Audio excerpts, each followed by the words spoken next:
What is up, Houston? Welcome to the 3-in-1 interview and feature a variety of University of Illinois alumni who are now thriving right here in the place they call home, Houston, Texas. My name is Brian Crawford. I'm an Illinois graduate of 2008. Today, our featured guest is gastroenterologist at Baylor College of Medicine, Rollin George. So good to see you. Great to be here, Brian. Thanks so much for having me. Absolutely. Well, real quickly, before we get started, a reminder how the show works. If you attended any Illini sporting event in the past, you might remember the halftime performance by the Marching Illini. It's broken down into three distinct parts, with the end being the alma mater, Hail to the Orange.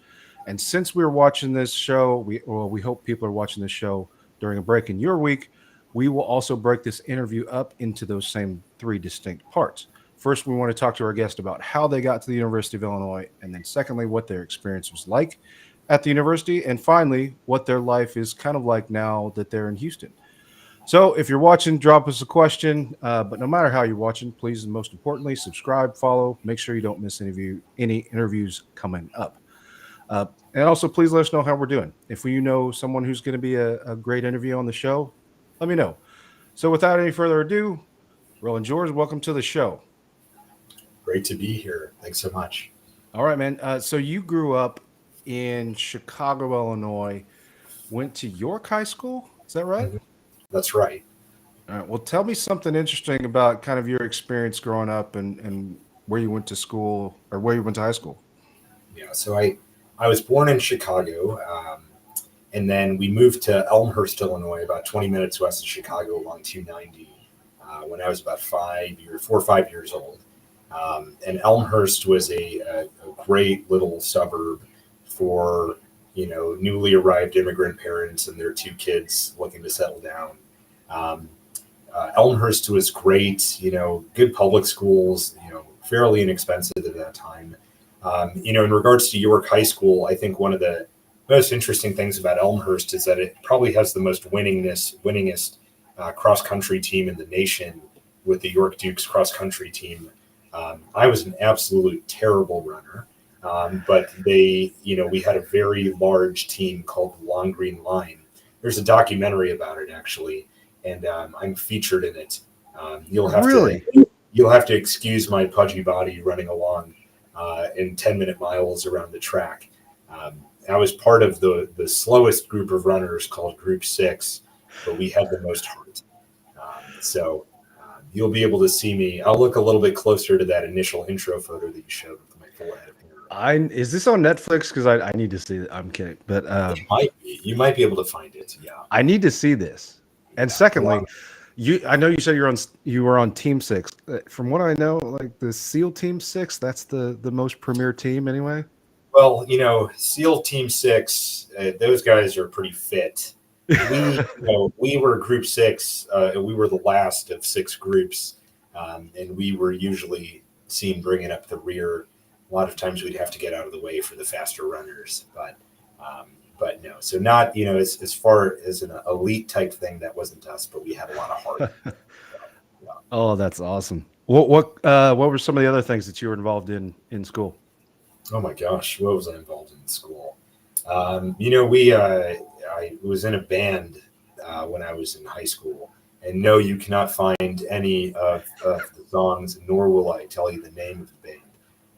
But that's how I spent my time. That's on YouTube somewhere for sure. That's on YouTube somewhere. I was doing volunteer work at some of the local hospitals around then as well, kind of thinking about college. So is your volunteer work, is that what kind of got you moving in the direction of thinking about medicine? Well, I'll tell you what, as a young Indian man, your parents give you some options as to what you can do. They tell you can go to law school, they tell you can be an engineer, or they tell you can be a doctor. But I got when I was young, my dad was a machinist. He worked in a warehouse, or in a factory rather, and he was a lathe operator, and he worked on these CNC machines doing parts fabrication and things like that. And so interesting. When I was very young, when I was about 5, 6 years old, he had just a devastating work injury, which almost cut off his arm. But But, so I spent a lot of time in hospitals when I was younger. And that kind of, it was amazing watching someone so badly torn up being put back together. And so that was a lot of the inspiration that I had to go into medicine. And I really enjoyed the ability to make someone whole again, or to treat someone's symptoms, or somebody comes to you with a symptom and you being able to work up and kind of figure it out. So that was where the kind of impetus for me going into medicine was. Yeah, it's always interesting because you can identify pretty quickly when you're talking to a medical professional, like who is mission driven when it comes to something like that versus I want to be a doctor and I was good at science and I just kind of fell into this track. Sounds like you've really taken that, to heart and want to help people. Yeah, I'm really blessed in that I love my specialty. I love what I do. And so it's kind of ominous when you're going through training and stuff. You wonder, you're putting in all this time in training and taking all these courses, and it's hard to see the end at some point. So it's a happy accident, and it's kind of nice to realize that you actually like what you're doing. The medicine has grown somewhat stressful these days. The pandemic is one kind of main example of it. Things got tough over the last 3 years, in regards to being able to see patients and actually take care of them, dealing with distrust at sometimes, is what you're doing the right thing. But I still think it's a great career, and I feel very blessed that I'm able to have this job and be able to be part of my organization. Well, let's go back to kind of the beginning of that track. You made the decision to go to Illinois. What kind of went back into that decision to go there versus anywhere else? I wish I could tell you that I made a spreadsheet and a list of things, but honestly, I was the first person in my family to go to an actual university. Really? So in the United States, my father had gone to trade school to learn how to be a machinist. My mom was a nurse in India. And so in my we didn't have a lot of relatives here. So in my small nuclear family, I really didn't know anything about picking a college or going. So honestly, I had a scholarship to Loyola in Chicago. I was pretty much all set to go to Loyola. And then a buddy of mine was like, hey, this is the last day of applications to University of Illinois. Are you not going to even apply?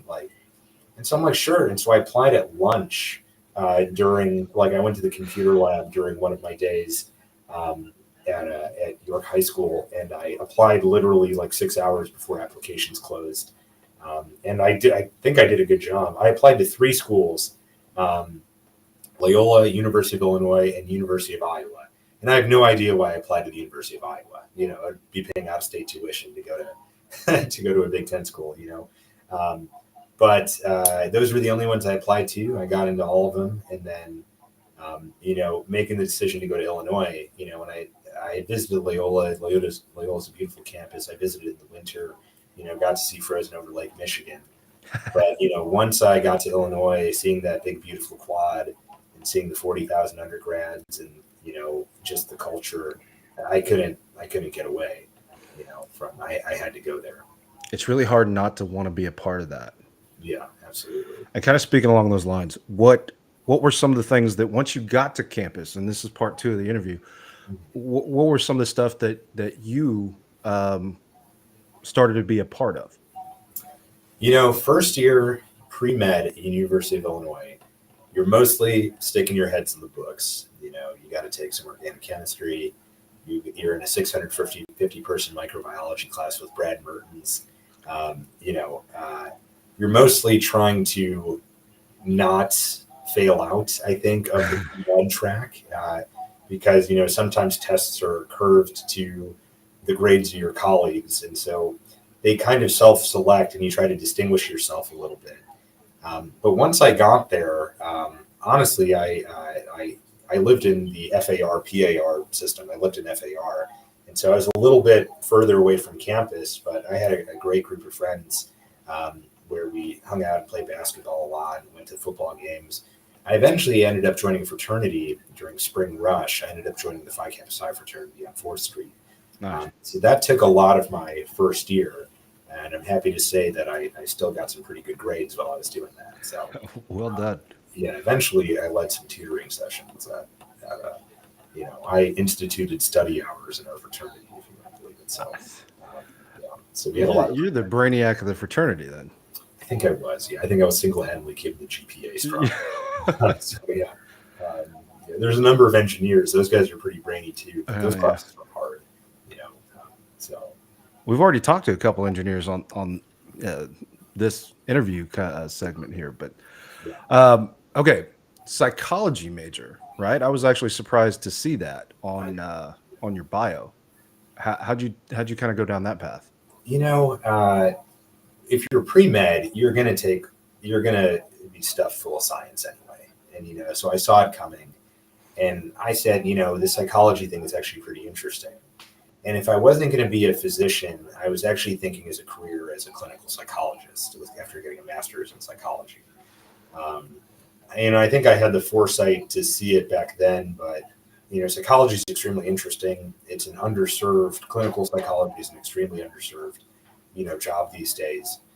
There's a huge shortage of psychology care in the United States, and so that's kind of what that's what I was thinking about. It's actually, you wouldn't believe it, but nowadays medical schools are actually looking for people who not only studied biology or studied organic chemistry or physics or anatomy or physiology. They're looking for people who can actually talk to people. So they're looking for, people who've actually majored in the quote unquote soft sciences, so they're looking for people who majored in psychology. They're looking for people who majored in sociology, anthropology. They want people who are somewhat well-rounded because the science will come. If you actually look at the MCAT, they recently added, some sociology and psychology questions on there as well. Because the last thing you want is an automaton coming out of medical school. You want someone who can actually see and interact with people. I looked back on my choice. I learned a lot of great stuff about social psychology, that I think helps me every day when I'm speaking with patients and taking care of people. And I'm like, and you're talking about this as it applies to sort of like the bedside manner conversation. Hey, I need to talk to you about something that's going on. We found a thing, whatever that happens to be. But I meant, like, I guess taking this kind of a different direction with the psychology part, mind and body kind of combined. Do you feel yourself trying to make all of that applicable at the same time as you practice now? I think so. Gastroenterology, one of the things I love about my specialty is that a lot of times people come see you when they have symptoms that they're experiencing that are somewhat embarrassing, or that they don't typically talk about it with their primary care doctor. They don't talk about it with their family members. Sometimes people, sometimes their symptoms, whether they be diarrhea or urgency or fecal incontinence, there are things that lead them to sequester themselves in their homes. These are people and at all ages who are in some of the most beautiful and functional years of their life, who have decided to stop doing the things that they love and, just stay at home because of the symptoms that they're experiencing, And so to get those people to open up and talk about it, requires a little bit of a soft touch.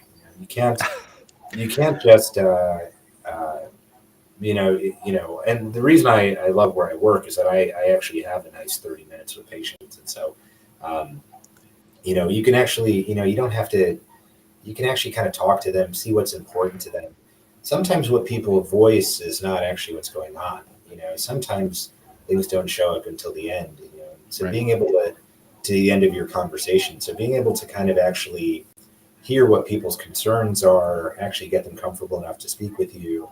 I think, honestly, I really think that's that development is a skill that has to be learned. And I think my psychology training, really helped with that. Anatomy, physiology, those hard sciences, you get trained in that eventually. But being able to actually speak to someone, give them bad news, give them good news, be able to celebrate with them, be able to cry with them, that's also a learned skill as well.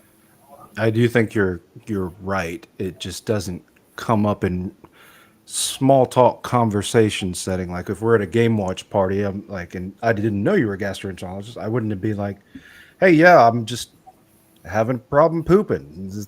Like that's just not.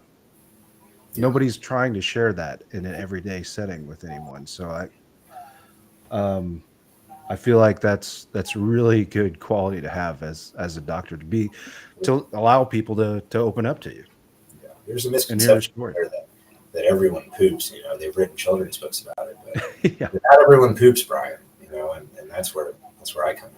So yeah, I'm here to help. I love that. Okay, so I'm interested to know, from psychology, and there's now a divergence here into a certain practice. Did you know that you were looking at the kind of digestive health initially? Now, I thought I was going to be when I went to medical school, I thought I was going to be a surgeon. Okay. And I thought I was going to be, maybe like a cardiothoracic surgeon. Mm. That's kind of what I was. I was just absolutely obsessed with the heart, and I thought it was the most interesting thing ever. And then I realized that I don't like doing surgery. You know what I mean? Surgeries are long. You get lost in tissue planes. They're incredibly necessary, and I thank God that we have beautiful, wonderful surgeons. I just didn't think it was for me. And I remember during my surgical rotation, listening to a heart and hearing an abnormal heart rhythm and just being, thinking about why is this heart rhythm abnormal? Why are there extra beats? Why are there extra sounds? And, it was during that surgical rotation that I realized that I wanted to be an internist and I wanted to be a cardiologist as opposed to a cardiothoracic surgeon. And then, I started residency with the full intention of pursuing cardiology fellowship and being a clinical cardiologist. And speaking of that was here in Houston. That was here in Houston. Okay. Yeah. And we'll talk a little bit about the miracle of the match and about that process. But then I was in the hospital and I was like, man, these cardiologists are really staying late, huh? I guess it's 9 p.m. They're still in the hospital, still doing procedures. And I'm like, why is that the case? These folks have to go home and that's, I'm speaking with a little tongue in cheek because there are various different types of cardiologists, but I'll tell you what, man, the GI tract is a very important tract. We make jokes about it. We talk about colons and stuff, small bowels, large bowels. But the heart really is no laughing matter. When people have heart problems, there's usually less jokes than usual, Oh, good. So heart issues are very emergent. They require a lot of skill to treat. Here at Baylor, we have some of the best cardiologists on the planet between Baylor and the Texas Heart Institute. This is the home of Michael DeBakey and Denton Cooley, but, the two of the best, most pioneering cardiothoracic surgeons in the world, hands down. But I started to get bit by the gastroenterology bug kind of right early on in my internship. And, it's just such a beautifully practical specialty. Something happens. Okay, what's going on? Why is this person losing weight and having terrible diarrhea? Why is this person unable to swallow? And so that I ended up, most people look at gastroenterologists and they say, how the hell did you end up in the specialty? You talk about poop all day. But really really there's the foregut and the hindgut and the midgut, not even talking about the biliary tree. So it's a whole world of organs, and the spectrum of what I do is actually really interesting. So I eventually, got interested in GI and took off from there. Wow. Yeah. But is there everything from intake to output? That's me. You cover the whole system, or is there some sort of specialty that you're focused on? The aerodigestive tract, that's kind of like the mouth and the throat. The dentists, ENT doctors, they have a lot of that. Once the food starts going out of the throat and it actually enters the esophagus, that's me. Okay. So I have a kind of, I'm a general gastroenterologist, so I'm a little bit of a jack of all trades. I don't practice as much biliary gastroenterology, so namely the bile ducts, pancreas, the liver. I do less of that. I'm typically more of a luminal guy. And so I think about the esophagus. I think a lot about the stomach. I take care of a lot of swallowing disorders, Okay. which is a very enjoyable part of my practice because, some people have this misconception, oh, I'm getting older, swallowing doesn't work as well. No, swallowing should never be abnormal. And, it does need to be worked up. I take care of a lot of stomach issues. I have a focus in gastroparesis, where it's a condition where the stomach doesn't empty in a quick fashion. It doesn't empty in the normal fashion that it should, and so patients can get chronic bloating and nausea, and it can be very serious, leading to significant weight loss. I also take care of a number of patients, and this is a little bit, in the weeds, but I take care of patients who have recurrent small bowel bleeding. So I have a number of patients who tend to have multiple medical problems, and they tend to bleed. And again, this is very kind of nitpicky, but they tend to have recurrent bleeding from these specific types of vascular abnormalities in their small intestines called angiodysplasia, meaning disordered vascular growth. These patients are chronically in and out of the hospital, getting admitted once a month, often for a 4 or 5 day hospitalization. They miss big life events. They miss weddings. I had a patient who got admitted on Christmas with his whole family, and he was so sad that he was going to have to miss Christmas. He was looking forward to it. And then, I look for ways to, in addition to just kind of doing standard of care, I like thinking outside of the box to try to get them from being readmitted over and over and over again, or undergoing kind of unnecessary procedures that are high potentially in, an adverse event outcome. So those are some of my most fulfilling patients. Being able to treat them, potentially with medications that get them to bleed less, less blood transfusions, less time in the hospital, less medical bills, things like that. And then I do a fair amount of colon cancer screening as well. That's also something I really enjoy. And I know we have a short period of time, and that was the one thing that you and I had talked about, in terms of making sure. Well, I wanted you to get that message across to people, so I'm gonna cut off a couple of the questions about the Illini Club and whatever, because I think this is vastly more important, and I wanted to give you that time to have that talk. So I know this is your most important thing and message that you want to get across, and I'll give you the floor. Yeah, well, thanks. There's some people might be aware of it and some people might not be, but colon cancer is an extremely common cancer in the United States. It's the third most diagnosed cancer in the United States. Number one for men is prostate, then it's lung, and then it's colon. And then for women, it's essentially, it used to be cervical cancer. Cervical cancer is decreasing, thankfully. And then lung cancer is still pretty high up there for women, and then it's colon cancer again. And it's the type of cancer that, as we move forward into looking kind of this era of trying to increase health and well-being, what can I do to increase my energy levels? What can I do to avoid some of the things that might be associated with, the wrong type of diet or smoking? There are certain types of things that just need to be screened for, that the risk can't really be changed.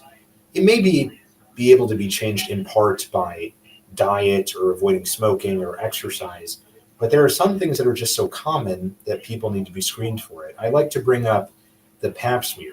Cervical cancer amongst young women in their most productive, wonderful years of their life, where they're starting families, where they're going to work, where they're getting educated. Cervical cancer used to be a huge problem and a huge cause of, it still is a problem, but it used to be a very big cause of morbidity and mortality in young women. And then when Dr. Papanicolaou invented the pap smear, something we just think about routine screening for women these days, we kind of have stopped thinking about cervical cancer as much because we find these very early lesions and we just take care of them, and women don't have to get radiation or they don't have to get big surgeries, and they retain their ability to have kids and things like that. So this is an example of just routine screening and how it can completely change the course of someone's life. With colon cancer, unfortunately, Colon cancers arise from polyps, which are, you can think about them like the moles of the colon. In the same way that you might get a mole on your skin from sun exposure, and then over many years, they might turn into a melanoma. Colon cancer forms from these mushroom-like outgrowths in the colon called polyps. Hmm. And you can't really see them. It's not easy to get a look into the colon unless you actually go look with a camera. Now, the other part of that is that colon cancer, unfortunately, has been being diagnosed more often in the United States, and unfortunately at a younger age. You guys might be aware of the Marvel movies and Chadwick Boseman of Black Panther fame. He was actually filming Black Panther diagnosed with stage 4 colon cancer. It's wild that he was able to do that. And the man was only in his 30s at his diagnosis. Right. So, so it's being diagnosed more often and at a younger age, which is why we used to start screening it at 50 with a number of choices that I'll talk about. But now we're starting it at 45. And it's very important to speak with your primary care doctor or a gastroenterologist about if you have an increased risk of colon cancer based on your family history. Now, most people are busy, and a lot of people don't exactly jump for joy at the thought of getting a colonoscopy. But there are two other great non-invasive tests that can be done that don't require you to get a colonoscopy. I don't want to seem like I'm biased towards one screening test over the other. Personally, I think colonoscopy is the best because it has the ability to both diagnose and prevent colon cancer by removing precancerous polyps. But there are two other stool-based tests. One is the FIT, or fecal immunohistochemical test, which is a where Can you say that again? It's called FIT, or fecal immunohistochemical test. Got it. What it is you collect a small stool sample, you send it to a lab, and your primary care doctor can facilitate this. You don't ever have to see a gastroenterologist. And they'll check it for a threshold level of blood in your stool. And if you meet that threshold, then you get a conversation with me saying, hey, you have a small amount of blood in your stool or a large amount of blood in your stool.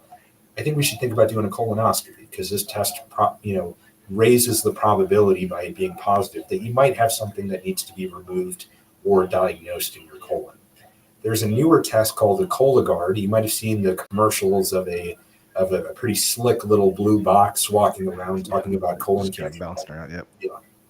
And that's a test that actually looks for DNA in the stool that could be suggestive of a colon tumor being present. So that is a stool DNA test. That test is also very good. It has a very high sensitivity, meaning that it detects upwards of 99.9% of colon cancers. Wow. But it has a very low specificity, meaning it has a lot of false positives. So just because that test is positive, it doesn't mean that you have colon cancer, which is also important to know. Also, sometimes, for our folks out there, our alumni, depending on your insurance type, you should also speak sure about if you get a Cologuard and if it's positive, will they cover the subsequent colonoscopy as part of routine screening? Because it's very strange because it goes from a screening colonoscopy to a diagnostic colonoscopy. And a lot of insurances will cover routine screening, but if you get a diagnostic test, even if it's indicated, they might make you pay more out of pocket to cover that test. And if you haven't met your deductible, they might make you pay a significant amount. And so I personally think that that's horrendous because I think that subsequent test should be part of the screening process that you've engaged with getting the Cologuard. The Cologuard did its job. It detected the presence of DNA. The subsequent test should not be that expensive. So that might also be a reason, and again, it's very backwards, but it might be a reason to consider having a colonoscopy done.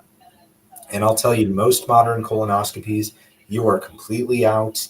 It's not a Twilight type procedure where you're somewhere between sleep and awake. When I do them, my patients are completely out. They wake up and they said, are you sure you did that test? Because I don't feel any different. And then I show them the pictures and they're like, oh my gosh, I can't believe it's already done.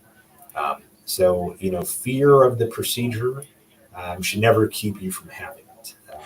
So I'm curious, at what age do you recommend a colonoscopy?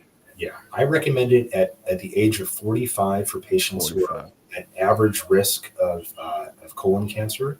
Okay. If you're Well, dealing, you'd said that. I'm sorry about that. no, but that's an important thing because a lot of times people don't realize that they might be at an elevated risk of it. So if Mm. you have a first degree family member with colon cancer at any age, you should actually get screened 10 years earlier. And so I offer my patients colonoscopies Oh, at 35.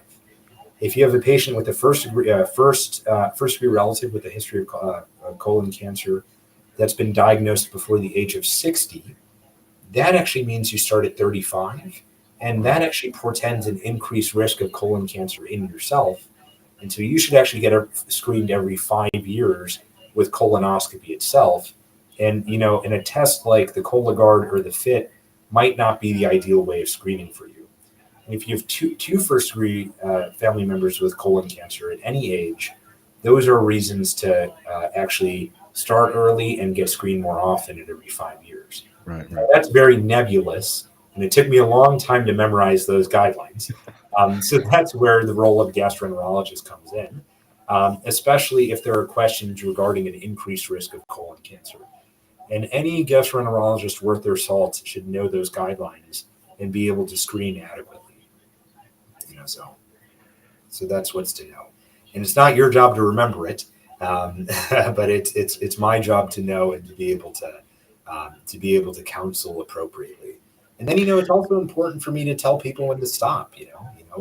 Say you've got a lot of medical problems, and the colonoscopy might the prospect of anesthesia might be more harm than good. We can look for alternate screening modalities. Mhm. And that's where the art of medicine comes in as well. I'm curious at the normal physical, like if you're going to your primary care physician year over year, Yeah. you get your regular physical. Mhm. Um, is there any process that you're going through at that time Uh, where that is a screen that's checked, or is that like yeah. you need to ask for that? Yeah. When people turn 45, there's usually a prompt in most Hmm. electronic medical records that say, hey, has this patient been screened for colon cancer? That's part of what are called high value systems. Hmm. Places like Kaiser Permanente in the West, Kelsey-Seybold here in Houston, big health institutions, these are part of the basic check marks that primary care doctors and all doctors are graded on if patients are getting their age appropriate cancer screening. Okay. So they will bring it up at 45, but it's also important when you initially establish care, they should do at least a cursory family history to be able to identify if you were at a higher risk of any of these conditions. And so that's where actually getting a good assessment comes in. See, when you establish care with a primary care doctor, a lot of times these are done online now where they say, do you have any family history of this? Do you have any family history of this? Because it collates it quite nicely into the electronic medical record. Um, but as you know, there's more pressure for doctors to have higher throughput these days. So oftentimes, our primary care doctors who are, our first line of defense and kind of the vanguard in medical care, those poor guys are, they're really rushing to keep things going. Especially if it's cold or flu season, especially if they have a busy day. So some of the onus also falls on our patients as well in order to try to present those symptoms to us as well. That way we have the knowledge to be able to counsel them appropriately. Well, if somebody does have a question beyond whether they're watching this right now, Uh, um, how would they get in touch with you? yeah, absolutely. So if you go on the Baylor College of Medicine website and you type in gastroenterology, it'll send you to the Department of GI. And then you'll see my shiny smiling face right there with an up-to-date photo, which reflects that I've gone bald between that initial photo. Or you can feel free to email me at rolling, like rolling a ball, at bcm.edu. If there's a chat functionality, I can put it in the chat. But if you look at my name, Rollin George, if you just cut the EORGE off of there and just type in rolling, like rolling a ball, it's rolling at bcm.edu, BCM standing for Baylor College of Medicine. One service I'd love to offer for all of our alumni is that if you have a question, as opposed to scheduling an appointment with me, feel free to just shoot me a message. And I can, I would be happy in a professional type format to counsel you on your risk, especially if screening or things like that. If Right. Maybe. if you want to see a gastroenterologist, I'd be happy to refer you to a colleague who's within your health insurance. It might not be a Baylor one, but it might be someone that I trust, that I've worked with. I know a number of them now, and I'd be happy to facilitate your care. And I would love to be able to reach out to our Illini family to be able to help them do that. So, One more time, hit me with your email. yeah, it's Rolling, Rolling. I'm the only one that has it at Baylor. Rolling at bcm.edu, at Baylor College of Medicine.edu, or bcm.edu. Yeah, it's just the letters BCM. I've not tried this before, but we're gonna right now. That's me. You nailed it. Yeah, that's my email. And so now it's up on YouTube for posterity's sake, for the future. So, All right, last question I'm gonna ask. If we have a graduating senior from Illinois, or somebody that has graduated from Illinois in the past, is med school now, what would you talk to them about as far as the opportunities here in Houston from a career path perspective? oh my gosh, Houston, we talk about Mayo Clinic, we talk about Cleveland Clinic. Houston is a destination medical center. I can't tell you how many patients we have who come in from, overseas, from India, from the UAE, from Asia, to seek their medical care here. We have leaders in almost every field here in Houston, not only at Baylor, but at UT, and at our other institutions like Methodist. This is a hotbed for medical innovation and for care. So this is a great place. There are multiple training programs here, whether it be through Methodist, Baylor, which I have a penchant for, as I did all my training here after med school, or University of Texas. We have big programs. The training is great. We have a good culture here, a just culture where we don't want you to be miserable when you're doing your internship or residency or fellowship. We don't aim for that. We want you to get educated. We want you to actually see, touch, and treat patients and learn how to take care of them well going forward. And this is a great place to train. It's a great place to be. I've been in Houston for close to a decade now, and I love it. And it's an absolutely wonderful place to train. Well, we love having you here, and thanks for everything you do for the community here. Thank you for joining us on the show today. And any last words? No, happy to do it. The best screening test is the one that gets done. So, don't be afraid to see your doctor if you have symptoms that are bothering or bugging you. And it's always best to. Sometimes people get anxious about medical problems, but it's never too late or never too early to see someone and talk about them. All right, and that's the perfect transition for visit the HoustonIlliniClub.com for all of the future events and watch party information, as well as a dues-free membership, and follow the Houston Illini Club on Facebook, Instagram, and YouTube. And again, Rollin, Doctor, thank you so much for your time today. Thanks for joining us on the Houston Illini Club 3-in-1 show, and join us again next time. This will be the last show for the season. We'll see you in January. ILL. I and I. All right. See you later.